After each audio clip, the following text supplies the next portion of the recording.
Well, let's get reaction to President Ramaphosa's address. Now joining us is the Chief Economist at IQ Business, Sifiso Skenjana. Sifiso, once saying that maybe just now, as a result of some of those restrictions that have been lifted on certain businesses, we will see greater economic participation.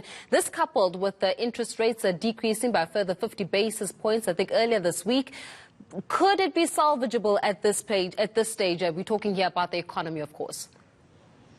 No, it's certainly an important step towards salvaging, of course, what is left of the economy. And certainly what we are seeing here now is a guideline to which sectors of the economy are going to be more active than what was initially provided as a late level 3 guideline is certainly better. If you look at, for example, construction, we know that that's a sector that's very labor intensive, and now commercial construction can actually take place, and that's the largest contributor, as well as if you include residential buildings there, that makes up 70% of the earnings in the construction space. And so again, that's a positive development there. We see, of course, also the retail sector. We also know that retail, specifically in the context of the wholesale trade, is a large employer of semi-skilled and unskilled labor. And so also, with that particular sector being now at full throttle, we'll certainly see some greater activity happening from an economic front.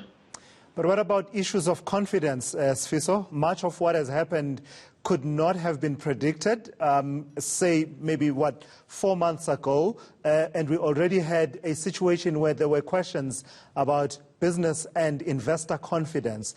This can't have helped the situation.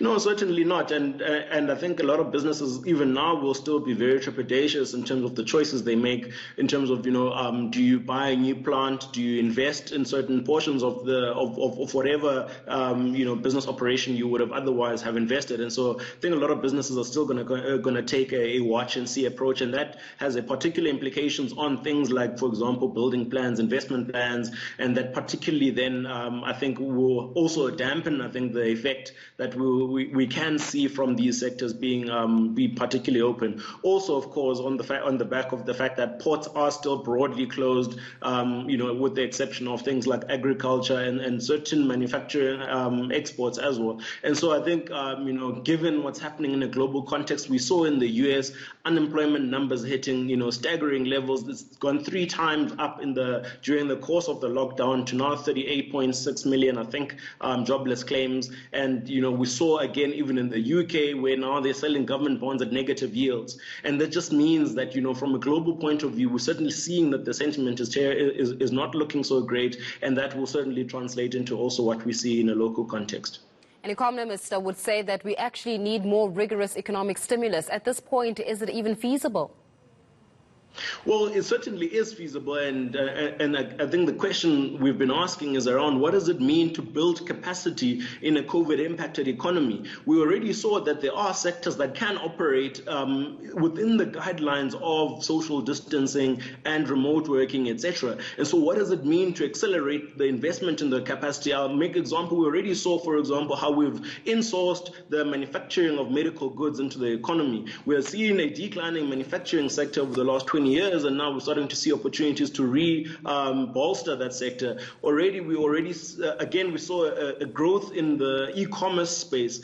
There's opportunities there to say, how do we make the participation in these supply chains more inclusive for the smaller textile makers in the economy? And so there's certainly opportunities that certainly don't put people's lives at risk, but certainly build capacity in a COVID-impacted economy. And so maybe we must look at the sectors that were able to operate and say, what does it mean for us to invest more in those sectors and build capacity in those sectors? Right, Sifiso, let me drag you to the controversy then. The whole issue around cigarette sales, part of it has to do with tax revenue collection, part of the debate, and some of it has to do with the growth of the illicit economy, as many people continue to point out that actually whether or not you prohibit cigarettes, people are still buying cigarettes and smoking. It's just that you're not getting that revenue. We were already hard-pressed in as far as the fiscus is concerned and revenue collection is concerned. Way in there.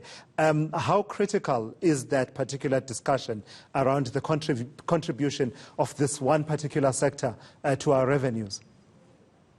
I think, the key consideration, and I guess let me start with the fact that pre-COVID, we're already seeing about 100 million rand being lost to illicit trade in the economy on a daily basis. And this was mainly attributable to cigarettes, alcohol, and textiles. But there were also pharmaceutical goods in the context of that. And so illicit trade has certainly been a problem for SARS and the economy at large in general. But, one of the important conversations around how we look at these things is that it's not we should move away from this binary view of looking at it's either health or the economy. I think it's certainly upon us to keep our foot on the health accelerator to ensure that we do the best that we can to keep people as safe as possible while injecting as much growth as we can from an economic front point of view. And so the consideration from a cigarette point of view then means that we remove the accelerator from the health pedal, given the fact that it's got impacts on a person's respiratory system.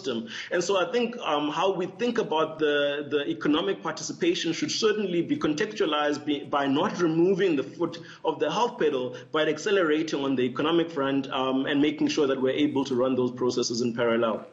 All right, that was IQ Business's Chief Economist, Sifiso Skenjana. Thank you for your time this evening.